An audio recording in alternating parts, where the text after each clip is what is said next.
ადამიანებს, ვინც ამ შავპიარს აწარმოებს ეკლესიის წინააღმდეგ, ავიწყდებათ უფალი, ავიწყდებათ ქრისტეს სიტყვები, ავიწყდებათ ის, რომ ეკლესია ქრისტეს მისტიური სხეულია. ვის ებრძვი? ქრისტეს ებრძვი?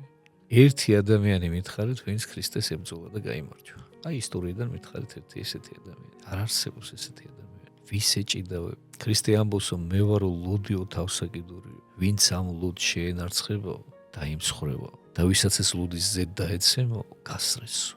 ვის ებრძვი? ქრისტეს ებრძვი, ღმერთს ებრძვი. ეკლესია ქრისტეს სხეულია. ის ადამიანები, ვინც ეკლესიის დისკრედიტაციას ცდილობენ, ამ თავენთი აგორებული შავპიერები, თვითონვე ხვდებიან მე იმ მახეში და თვითონვე ვარდებიან იმ ორმოში, რომელსაც თხრიან და ეს თანამედროვე ჩვენი ბოლო წლების ისტორია ამას ცხადყოფს კიდევაც.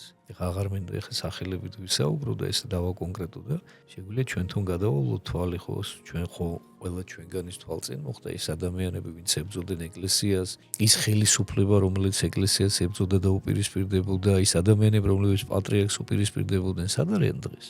ვისაც უნდოდა რომ ეკლესია აღგვილიყო პირისაგან მიწის აღარ დავასახელებ კონკრეტულ ადამიანებს და პირდაპირ გვემუქრებოდნენ. სად არიან დღეს ის ადამიანები? იმიტომ რომ მათ ვერ გათვალეს ერთი რაღაც, რომ ისინი ჩვენ კი არ გვიპირისპირდებოდნენ კონკრეტულ პიროვნებებს. ისინი ებრძოდნენ ეკლესიას. უფალმა კი ბრძანა. მე კლდეზე ვაშენებ ჩემს ეკლესიას და სატანა და ბჭენი ჯოჯოხეთისანი ვერ მოერევიან მას. ვერასოდეს.